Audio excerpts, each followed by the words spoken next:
So, Atul, the conception of the child, how important do you think it is to the overall health of a child? The concept of Conception of the child, how the child is conceived. that is one of the most important thing. I think still before conception is something is happening. Mm-hmm. So that is, the sperm consciousness, because I have lived that consciousness during my therapeutic process. So at the time, the information which is being carried by the sperm from the father, if father is scared or means he doesn't want mother to become pregnant, Mm-hmm. or he's carrying some fear with him, whatever kind of fear, then sperm is going to carry that information. Yeah. And if he is happy, and if he is having, want to have this child, then Mm-hmm. it's going to carry the accepted Mm-hmm. baby information, which is going to impact his life, all his adult life or future life. Mm-hmm. Now it's very interesting thing is happening from here. Also, the ovum, which is an egg, if has the same similarities like the father's, whatever emotions mother is carrying at the time, that can impact the embryo Mm-hmm. at the conception time. So when sperm is, as being met with the ovum, Mm-hmm. so those emotions from both sides, if they are accepted child, wanted child, both of them want to have, then the person is not going to have that kind of emptiness, Mm-hmm. and he will feel accepted, and he is going to live his life with more positivism. He will be able to handle challenges of life in a much better way. So that's the start. And also some kind of confusions can come at the time, because Uh-huh. let us say now father is sending the information that it's going to be a boy, Mm-hmm. and but later on the baby is not boy, the Yeah. girl. So Yeah. there can be some confusions there, which can lead to rest of the life. If other more pathological events happen there, Mm-hmm. then that can lead to who am I, where am Right. I, because where there had to be unconditional love of mother or father, let us say basically mother, Mm-hmm. because mother is carrying the baby. If that thing is not there, there can be anything, That's and right. that is a pathology. So I know a lot of people, who became millionaire, who became the general in the army, Mm-hmm. but basically they had this black hole. Mm. They had everything. They had buildings. They had, all that name, fame, Right. recognition, but they felt empty inside, and they didn't know. They have a Right. family, everything. So then they realized that they are chasing that something, because it's of the black hole. So whatever they did was less. So that is why it becomes very important, the uh, the ideas, Yeah. because the pregnancy starts before conception. When Right. the first idea of having a baby pops up into mom's or dad's head, then the pregnancy start, Mm-hmm. because cells start creating that information there. And Yeah. we have done the previous interview with you about the unseen wisdom of the unborn, where Yep. have written in many details that thing about the about it's a whole chapter. Does sperm have a consciousness? Does spermatozoon have a consciousness? So yes, it impacts. And then then the triad, and at that time when the then sperm is being met, after being met Egg. with the ovum, Oh, mhm. then at that time the spirit is descending. Because I have few clients who saw their parents making love, and during the relaxation form which we Yeah. access to those memories, but they were said, I'm not interested in that. I'm just waiting for the sperm to meet the ovum Uh-huh. so I can take birth there.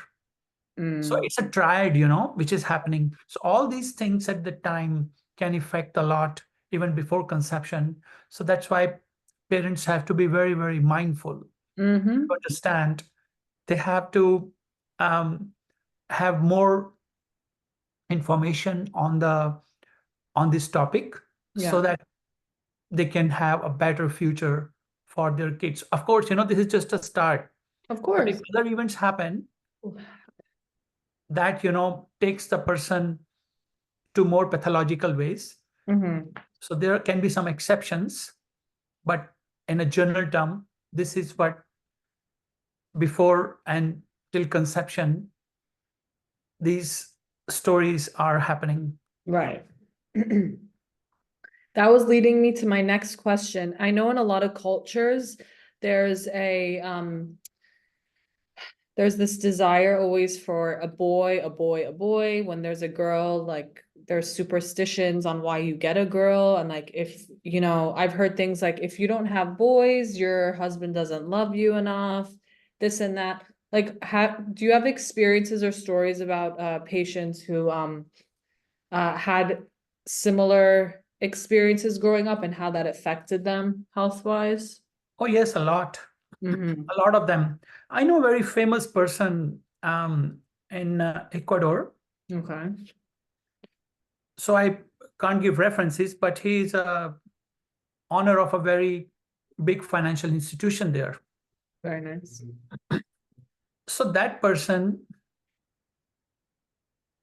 has his daughter, Mm-hmm.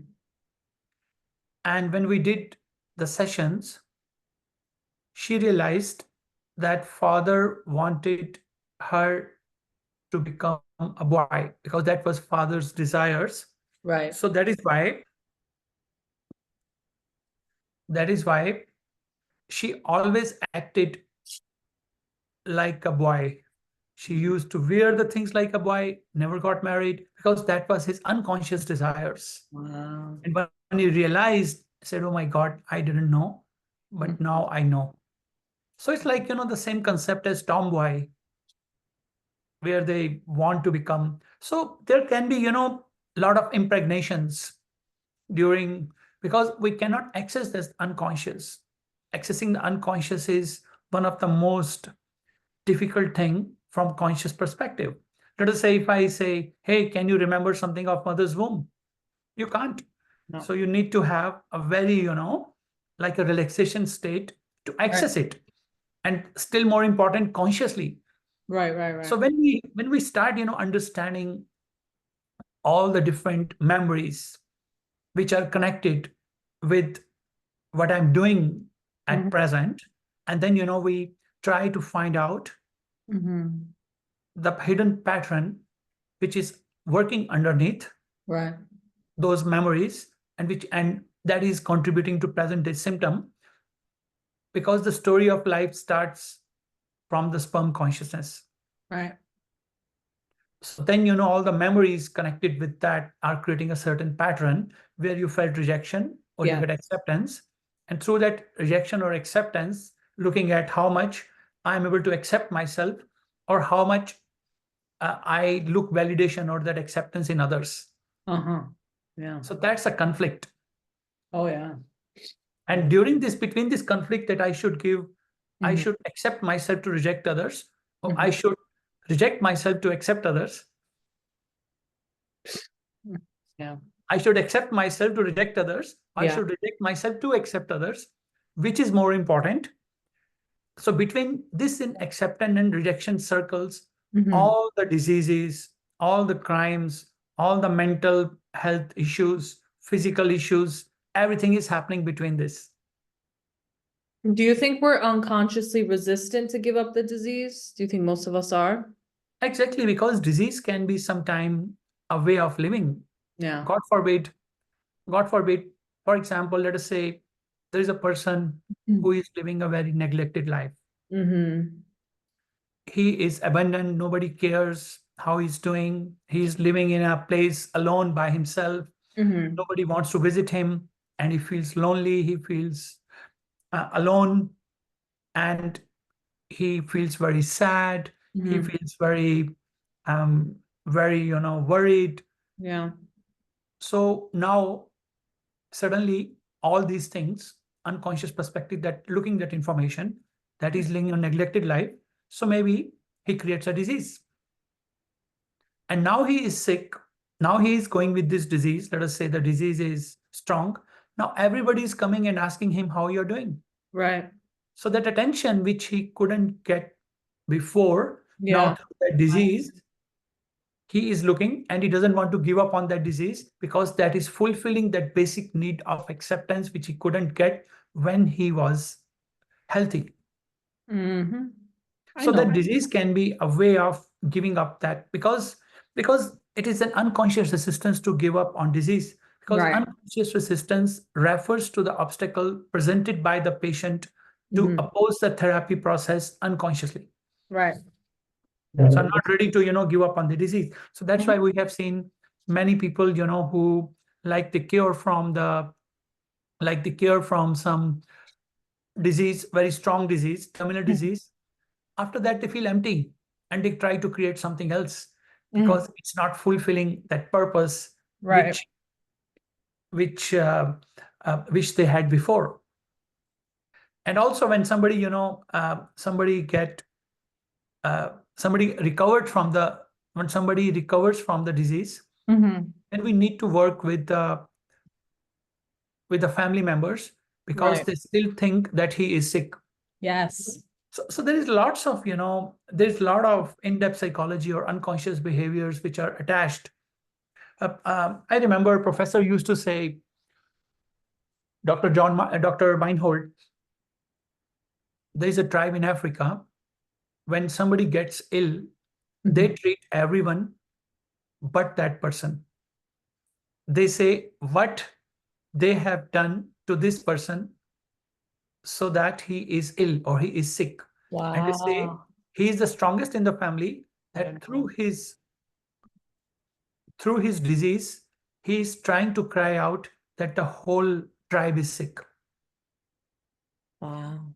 So That's we know that we live in a sick society, and it is one of the topic in my second book, The Need for yes. Disease. So all these things are impregnated consciously or unconsciously in our life, with Mm-hmm. culture, parents' thoughts, like we call it superego, which Yeah. is visible, education, society. So Right. all these things make us who we are today. It's true. So that is why we need to unfold all these layers, Right. and then find out how everything started, and where is the origin of all these things. 100%. Can we go over some terms that are in your book that people need to Sure. learn about? The term normatic, right? I said it What? wrong. Normatic? Okay, normatic. So Normatic. there is a beautiful word. I remember our Dr. Meinhold used to say the word normosis. Normosis, okay. So the normosis comes from, so the word normals comes from norms, right? Mm-hmm. So we have normal and neurosis, which looks normosis. Yes. So basically, it is normal. It looks like a normal, but it is a disease in itself. Okay. So, for example, if you are not if you are not efficient, you are worth nothing. Okay. So that's, although nobody says us to that, but we had that pressure unconsciously. Yep. So it looks like normal, but it's a disease in itself. So it's normal, Mm-hmm. but neurosis. So normosis looks like normal, but it's a disease in itself. Yes. Okay. And transparent and counter transparent. Okay, this is a very interesting thing, because I thought that transfer and countertransference only exist between therapy, therapist and a patient, but no, No, it is in all the areas of our life. I think so, yeah. For example, let me tell you a case, So for example, this is a real case. Here is a mother and here is a son. So son suffers from severe breathing problem. If he doesn't breathe well, he can die. Every time he's going through it, mom is 5, 8, 10 kilometers away, feels that something is wrong with my son. She connects with non-verbal communication or telepathic communication and calls a maid. And she says, yes, your son is going through this anxiety attack, breathing attack, sorry. And how do you know? And she tells her what precautions he needs, one point of view. Now, on the other end,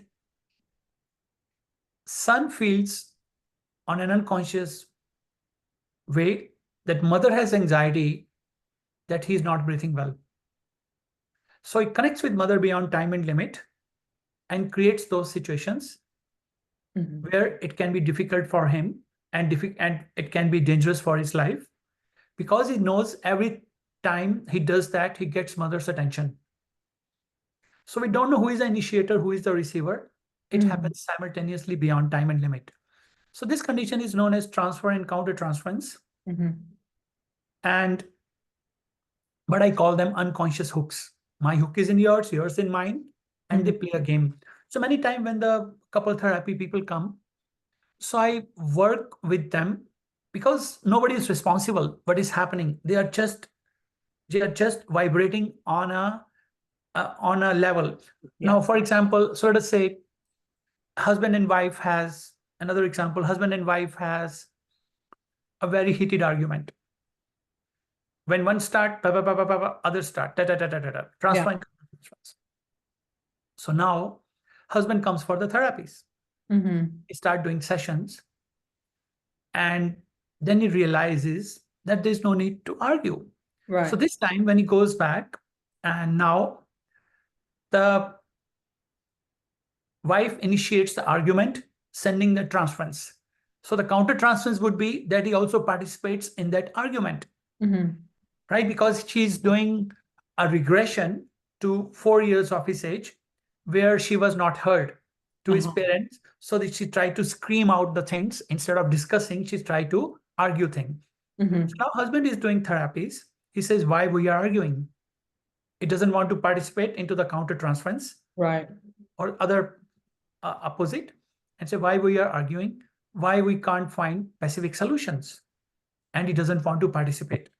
Now wife here feels that she is being less received than before. She's being less welcome than before, because and she feels that husband doesn't love her anymore, because he doesn't want to participate in an argument, because the common thing between them unconsciously was an argument. Right. That's kind of rejection, but beneath rejection there is love. There is. But in fact, the love has become more real and authentic, because husband wants to find a pacific solution. So husband has resolved the transference, counter transference, but wife doesn't. So that's why, we say that wife should also come for the session, so that they both can reach to go out of that transfer and counter transference mode, and live a more authentic and real relationship, and removing those masks which they were carrying from long time. So that's a kind of hypnotic condition at the time, because they're not adults, they're like kids, and they, because nobody is understanding what they are saying. They just want to scream out because they want to be heard. So that's hypnosis, and that's every hypnosis.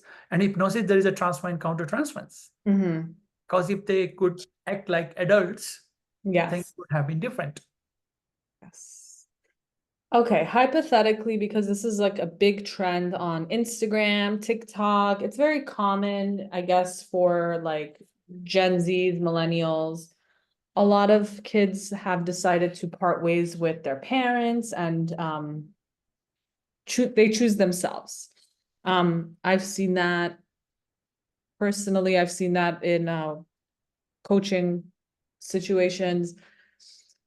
It's sad. No one wants to do it. There's a lot of judgment when you tell people about it.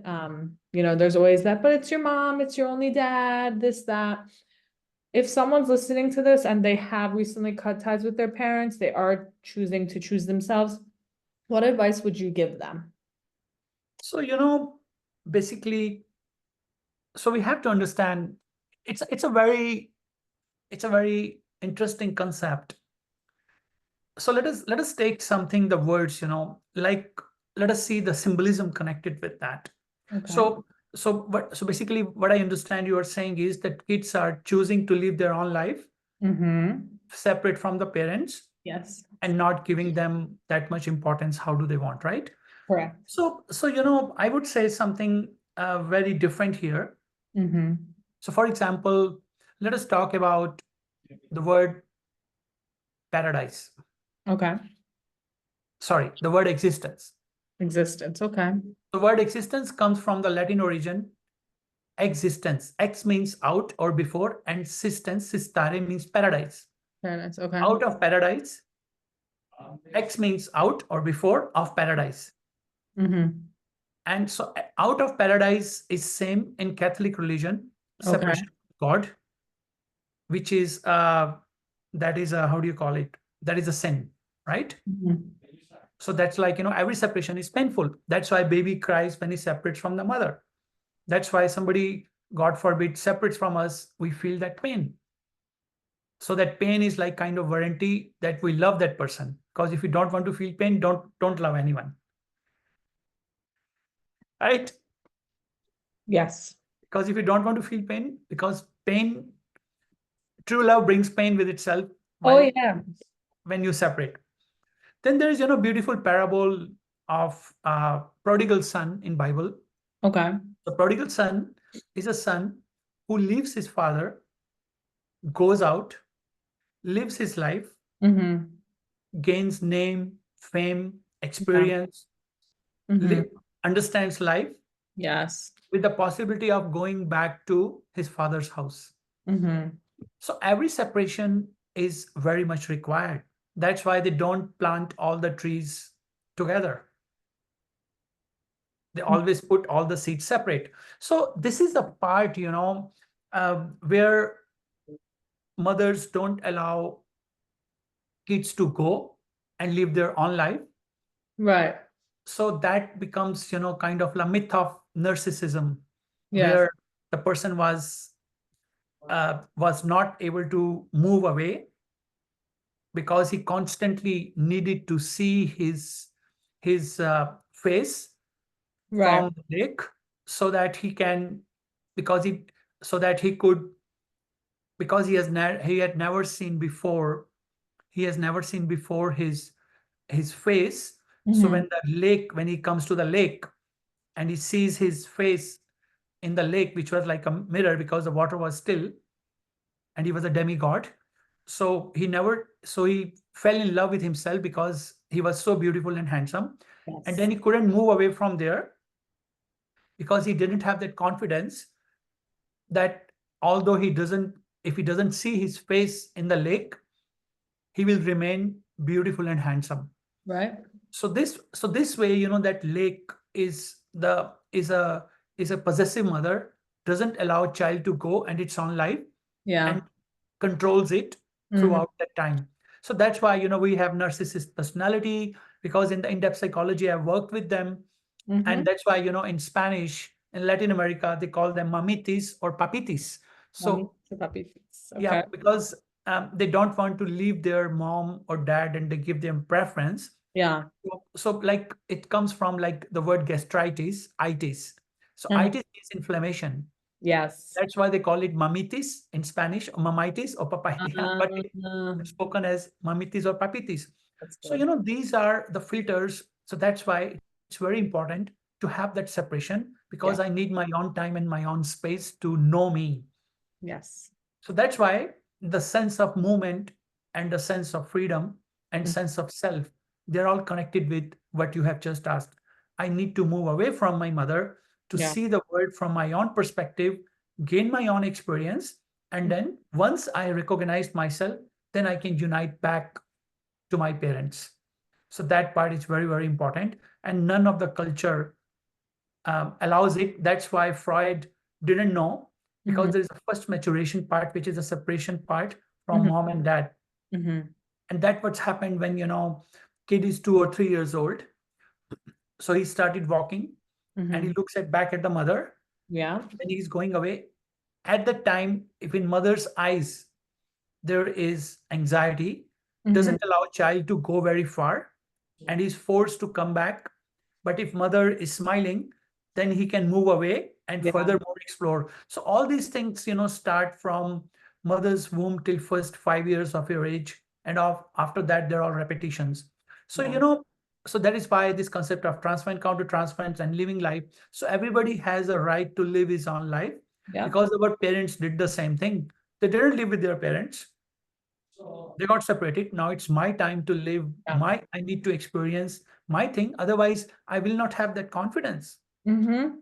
Of course, I can give respect to my parents. I can give love to my parents. I can discuss it with them.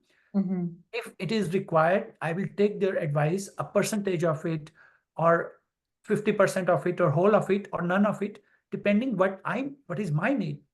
Because nobody can put you in your shoes. Only you know, at your place, Yeah. your position. So that's why that concept, is very important. Yeah. So every separation has to be very, very, very, very politely and not violently. That's why you see nature is perfect. Yeah. That's why when we took birth, we never knew. When we became a child, then we become adolescent, we become adult, and we become old. Yeah. Because all the transition is very slow. It's not that today I am adolescent, tomorrow I'm going to be adult. There's no violence there. So the all the thing is soft, moving very soft, soft, soft. So that is how it has to be. Every Mhm. separation has to be there. But Yeah. if not, the child has a right to live his life, Yeah. resolve this issue, and Mhm. make peace in his heart with mom and dad. Mhm. So once, because he's also part of it, Right. he's also part of transfer and counter transference. Right. Right. Because I lived also the same thing for so many years. Mhm. And my mom said, when you're coming back, although I was married with a daughter. So I also felt that guilt. But Oh. with the therapeutic process, when I removed it, she also stopped saying, and I also stopped feeling that thing. Okay. Good. So nobody is responsible. It's all transfer and counter transference. We are both are vibrating on this level. Yes. So problem is not the because nobody is creating it, nobody is receiving it. It's simultaneously happening. Thank you for that. I think that'll be very helpful. Thank Um, you. this was a great talk as always. That's why you're back on again. Can you tell everyone where to find your new book, how to reach out to you if they want to work with you? Please. Sure. So my second book is The Need for Disease, and my third is coming. Say yes to anxiety, and I've also created some courses on say yes to anxiety, about the anxiety, and I have my website atulmehra.com. It's www.atulmehra.com. And my email is atul@atulmehra.com. And, if somebody needs anything, or they want to contact, or they want to know more about this information, or if they are looking for me to, come to their podcast, or, any speaking Yeah. engagement, they are welcome. We Yes. can talk always from unconscious perspective. Mm-hmm. So that is the topic which has not been opened yet. Everybody is looking towards health from conscious side, but unconscious perspective is much more bigger. Mm-hmm. It's like more than 99.9% of your life, more than 99% of your life is unconscious. So, and also you're welcome if you if you have any issues which you have not been resolved of Yes. childhood, or you're feeling don't have very good relationship with your parents, or you have some mental or physical issue which you have, which is very challenging. We can always go to the seeds of that problem, and we can work with it. Sounds good. Thanks, Atul. Thank you very much.